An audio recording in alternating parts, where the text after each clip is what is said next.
Hello there and welcome to the new video tutorial where I will show you how you can analyze a data set within Python.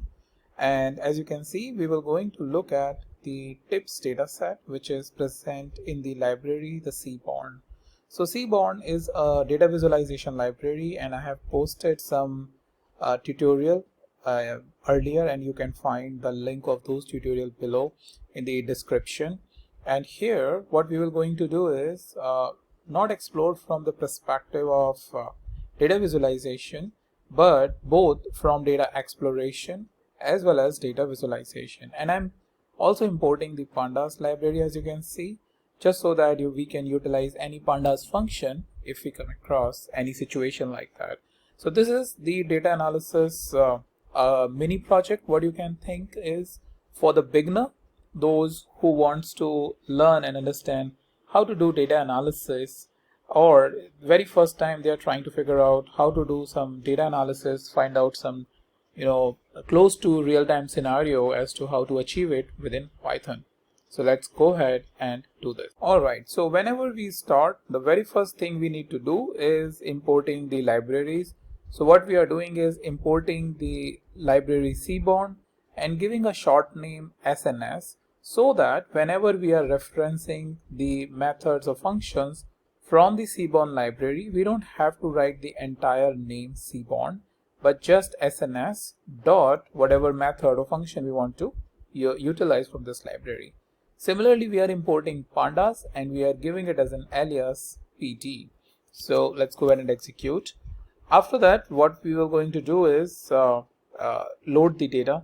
So just before I tell you this, if you are not already aware how to execute this, the way we should always do is shift enter. That way we execute this and it is now available for us to use. Now what we are doing is, from the library, the Seaborn library, it has multiple data sets inbuilt, and one of the data set that we are using is the tips data set. Tips is basically the restaurant tips which is being given by various different people to the restaurant waiter who do the waiting of table waiting and provide the dishes and listen to the customer as to what they need.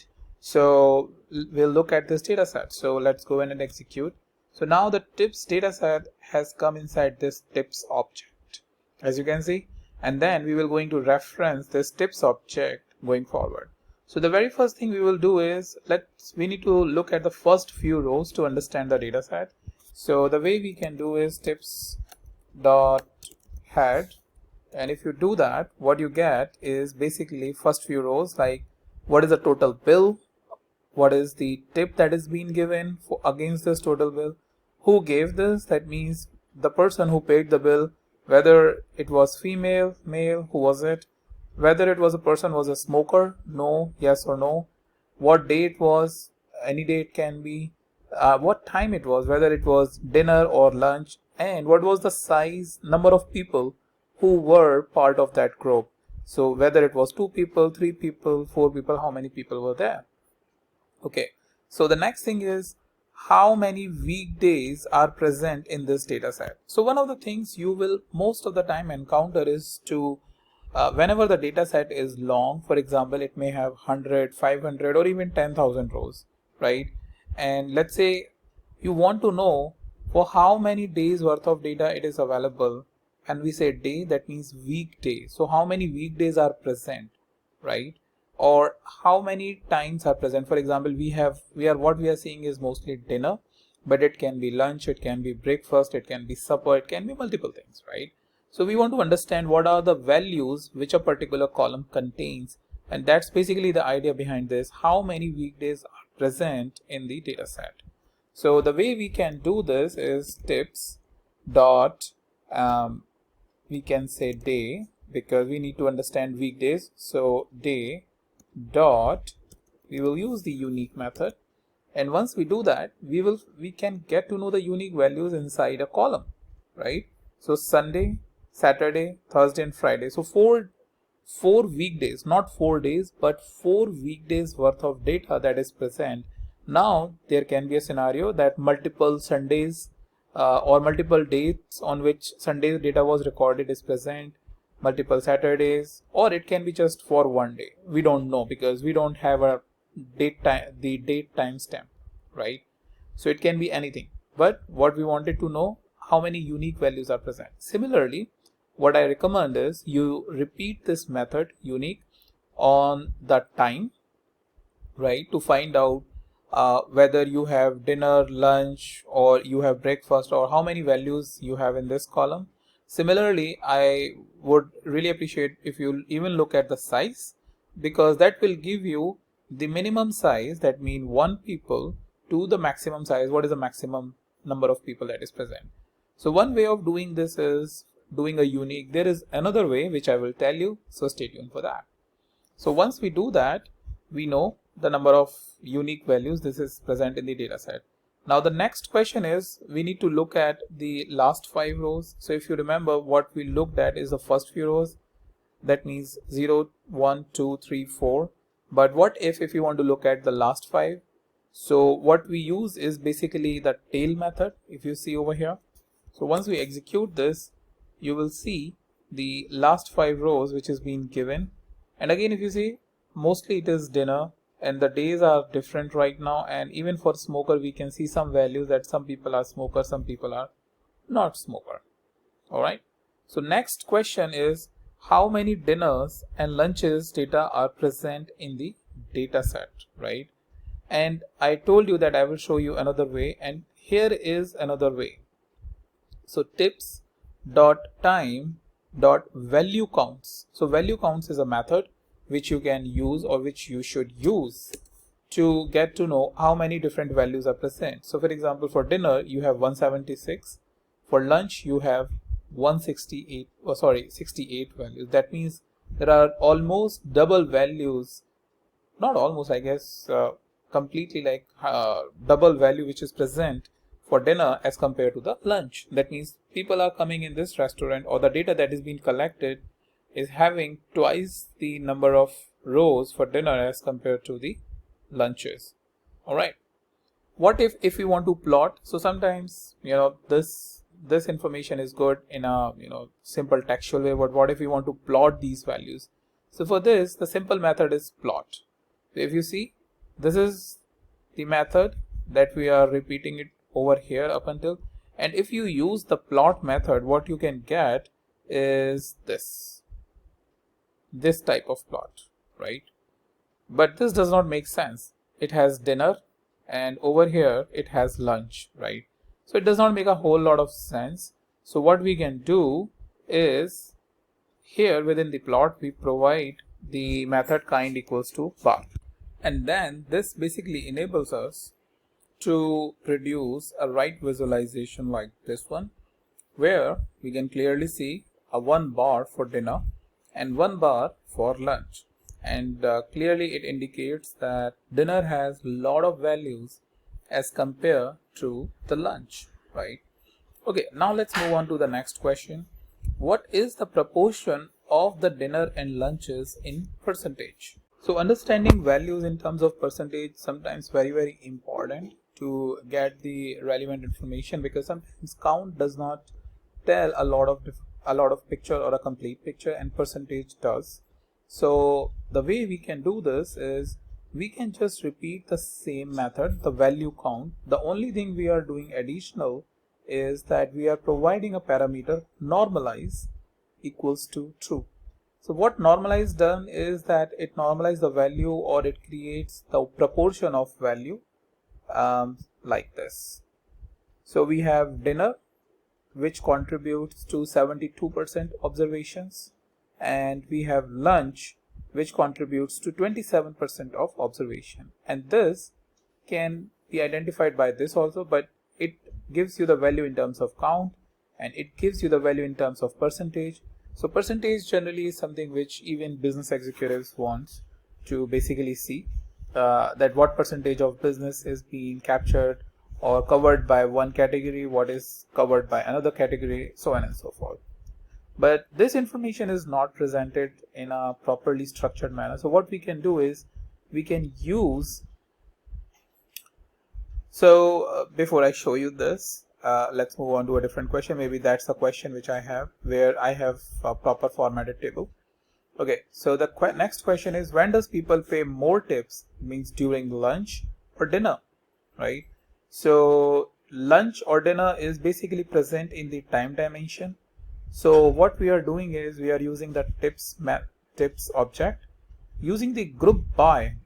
So group by is the pandas basically object, which basically group the information by the given dimension. So if you see, group by has first parenthesis, and then within the bracket we provide one dimension. You can provide even multiple dimensions, and I think I have one example in next section, or maybe a couple of more down the line as to how you can specify multiple dimension. But what it is showing you, that this is the dimension, that the way you specify it within group by. And then once the group by is parenthesis is closed, you provide the measure name. So measure is tip, the value of tip, and what we are doing is we are finding the average of tip. Okay, so that's how you should read it, that tips dot group by dimension for the given measure, and we want to identify the mean. So once you execute this, what you get is basically this. So lunch and dinner, this is the average. So for lunch we get $2.7, and for dinner we get $3.1, right? Now let's plot these values. So to plot these values, we have the same method over here. You see, same method up until mean. Then what we are using is the plot method, and within the plot we are using bar method. So what we are doing, as I'm showing you how you can extend your analysis by utilizing the relevant methods and functions within the Python. So once we execute this, what you get is basically the same values plotted on the bar chart. Alright, now let's move ahead. Similarly, we can find the average tips, that is different for. So this is the exercise that you need to do based on this method. I know this is a complex one, that's why I have given you this exercise. So we have used the dimension time to get the average tip for lunch and dinner, but similarly you can find it for smoker, for male or female, sex by sex, day, what day it is, Sunday or Monday or Tuesday, and size.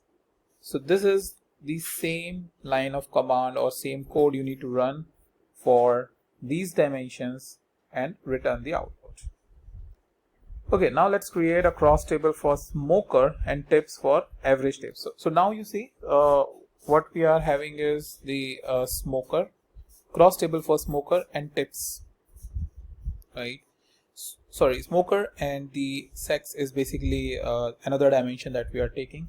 So this is the example of where we take two dimensions. So here we can take the effect of two different dimensions for a given measure, which is tip, and find out the average. So once we execute this, what you get is basically who is the smoker, whether the person is smoker or not, whether it is male or female. So if you see male, when they are smoker they give you 3.05, when they are non-smoker they give you 3.11. That means the male who is non-smoker gives comparatively slightly more tip as compared to the smokers male. But when it comes to the female, when a female is a smoker, they give 2.9 as compared to the female which is non-smoker 2.7. So in that way, female who are smoker give slightly more tip than females which are non-smoker. So now let's put this table into more of a pivot or a formatted structure. So the way we can do this is we use the same command, if you see, but then use this function unstack, which put it in a structured or a pivot sort of a format. So we have now here we have sex, male and female, and whether it says smoke yes or no, and we get this properly formatted table, which is way more better than this table. So this is the command or function that you can use to create the cross tabs. There is another way by which we can do using the pivot table, but what you can do is, like we have done it for smoker and sex dimension, you can do it by smoker and day, size and day, etc. to find the insights, right? So this you should take it as an exercise and complete it so that you are well versed with how to write these commands after you are done with this project. Okay, so now what we'll do is we'll create a new column to find out the percentage of tip compared to total bill. And the way we will do this is by like this. So we are using tips and we are specifying the new column name, which is tip underscore percentage, and within the brackets. And here is the calculation. So we have tips.tip, which is the actual tip given, and dividing it by the total bill. So what it will going to tell us, the percentage of tip as compared to total bill, right? So if we have a total bill of 100 and we are providing tip of 10, that means we have given 10% as a tip. So generally in many countries, like for example United States, the way I have seen it is 20% is generally a very generous or a tip that is considered like good, or at least the minimum tip that you should provide. But in other countries there is no such rule. So having this idea of what is the percentage of tip is being given can reveal maybe some more new insights. I think that's where you do some of the feature engineering by creating new columns, by manipulating or by doing a calculation on existing columns. So once you execute this, let's look at the newly created column. So tips.head, and here we have the tips percentage. So for example, for first bill $16.99, you have tip of 1.01. So what is the percentage? You have 5.9% in the tip. But here in this case, the bill is of $10, but you have given the $1.66 as a tip. So what is the percentage? 16.05 is basically your percentage. So that's a way very quickly you can create all these calculations and get the results out. All right. Now repeat the previously created all the analysis tip on percentage tip. So what I mean by that is whatever we have done, right? This analysis or this analysis, whatever we have done on the tips, actual tip value, you can do this on the percentage tip, right? So that is what I meant when I say repeat the previously created all the analysis on the percentage tip. Two things it will do.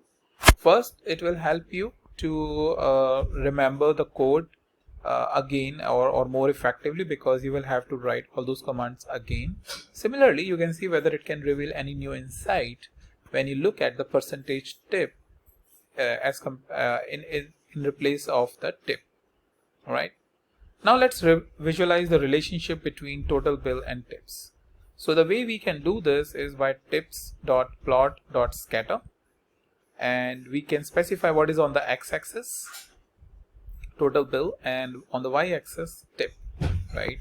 So once we do that, what we get is a scatter chart, and this scatter chart clearly tells us that when the total bill is increasing, the tip is increasing, which is an expected behavior, because more the bill is, you usually pay the larger tip.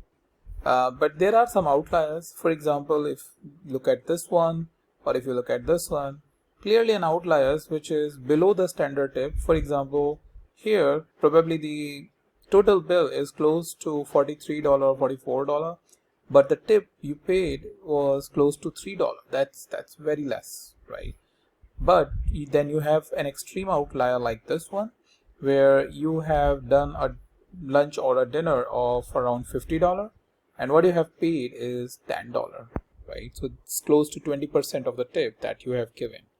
So this is what basically this visualization can really help us, where it can put all the dots on the chart and give us a visual representation of all the information that we have in rows and columns.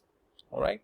So this chart, right now we are using the inbuilt Pandas library, where we are using the plot method and scatter method, but we have the Seaborn library as well, where we can use the Seaborn library scatter plot function, which is a little bit more interactive and more advanced as compared to this one. But right now we'll just produce this one and we will then grill or go more inside into it. So first thing is calling the library SNS, which is the alias for Seaborn. SNS.scatterplot is the function. For x-axis, if you see, similar to what we have it over here, x and y, right?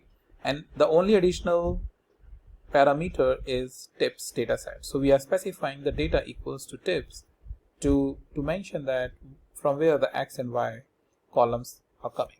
So once we execute this, you will see a very similar representation. Nothing is being changed except some changes. For example, if you observe the borders, right, over here it is much more apparent.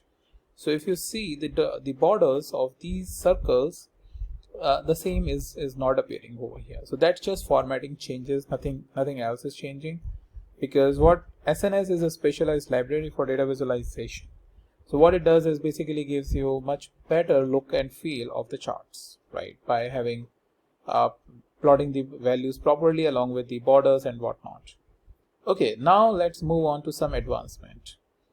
Let's add the effect of column sex to understand the data better. All right, so what we are doing is we are adding this parameter hue equals to sex, which is male or female.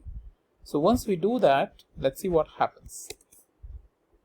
So over here, now the entire data is color coded for either for male or for female. So either for male or for female, right? So clearly it shows that you have male who are giving you much more tip as compared to the female, right? So here from this data set, a general thing is that female are slightly on the lower side as compared to the male, and you can see they are mostly scattered here, or the entire observation we can see is mostly scattered over here, but with the couple of outliers which is either present here or present here, or maybe even I would consider this also as an outlier because the dinner total bill is quite less, however the tip is quite high, right? Okay, so let's move on. Now similarly we'll see the visualization by time. So earlier the hue was sex column, now the hue is time column. So once we execute, now you can see for lunch and dinner, lunch is represented in blue, dinner is represented in orange.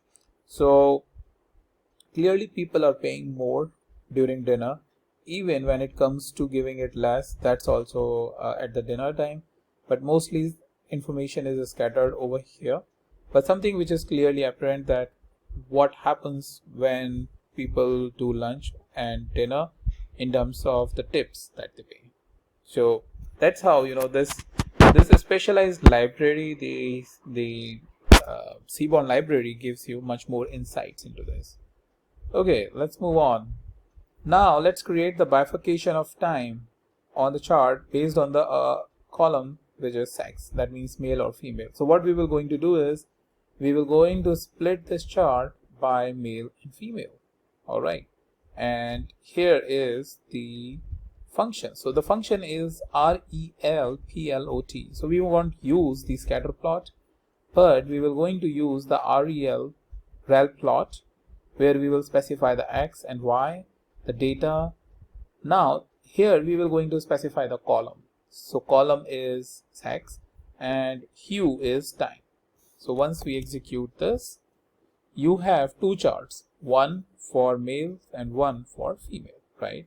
So that's the another level of granularity that you can achieve with the help of the rel plot that is part of Seaborn library.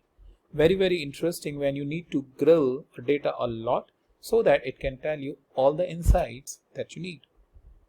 So clearly, you know, here in case of male, they are paying a little bit more. Over here, I don't know, are they drunk or something, but definitely they are paying more. Here in case of female, it looks like they are well in control and paying the tip as per how much, you know, based on what they are eating, either it is lunch or dinner. But surprisingly, if you see, even in case of a dinner, you know, they are paying less tip. All right, let's move on. So after that, let's look at the distribution of total bill by time. So we have total bill and we are bifurcating it by time, that means lunch and dinner. So once we execute this, so this is the dist plot or the distribution plot. What it shows you is the distribution. So clearly on the lunch you have less count of total bill. So mostly the bill is scattered here between 10 and 20, but here you can see the count is high. That means more number of people are coming, as well as it is scattered mostly between 10 and 30. That means slightly more than the lunch. That means people are paying more for dinner. So this is an interesting way to for any restaurant as to when people are coming more, when people are coming less, and whether they are spending more. So for example, if you see it over here, some of the threshold or some of the outliers which tells you that people are usually spending more when they are on dinner. Even this count indicates that more people are coming at the time of dinner. So clearly that's the observation I made. Clearly people are paying more total bill during the dinner, but as well as we can say more people are coming. Similarly, what we can do is, similar to total bill, we can have it on the tip as well. So let's execute this. So KDE is helping us to produce this chart, which helps us understand the exact histogram pattern, which basically tells it that it is a left-tailed, or even in this case it is a left-tailed. So here also, in case of lunch, the number of people, it will be pretty much same. It's just that we are now looking at from a tip perspective as compared to total bill, but nothing much has changed over here. All right, now this is the final one which I have it for you. There is many more that you can create, but there is no limit as to how much you want to grill the data. But finally, creating a correlation and distribution for all the numeric variables by the column sets. All right, so for this we use this very simple command, sns.pairplot. We just specify the data tips because it will going to take all the numerical columns, and then the hue is the column sets. All right, so let's go ahead and execute this. And it will going to take some time, and it will produce a very beautiful chart where on the y-axis you have numerical columns, on the x-axis you have numerical columns. You get the distribution and you get the correlation with each other. So it is a very interesting metric, and you can, as you can see, you can have it by male and female, or any other choice that you have. For example, you can have it by day, you can have it by smoker, non-smoker. All of the experiment that you can do with the hue by specifying that additional column. But this provides, as you can see, within one single view, a lot of insights about the male, the female, what their histogram is. Consistently, the number of count is less for females when it compared to the male. And then what is their correlation? So for example, total bill, and this column is over here, tip, clearly indicates when the total bill is increasing, tip is also increasing. That's the same behavior we saw it earlier. Similarly, this chart is also, here you have tip, but down there you will be having the total bill. So this makes sense. Both of these charts are same. But here, this does not make a whole lot of sense, right? Because we can't find any pattern. So what is this? This is tip percentage. So the new column that we created, it does not tell any percentage or any pattern here. Similarly, in this case, even in this case, no, not much of a pattern. So that's the entire mini project or a beginner level project I wanted to tell in this video. And if you're interested in getting this this workbook, you can get it from the link which is present in the description. Along with that, multiple other projects that I have posted is present in the description, which you can find it and utilize it for your knowledge. So thank you for watching, and I hope you have gained a lot of information by understanding how you can grill the data with the help of the Pandas and Seaborn library. And I'll meet you in the next video.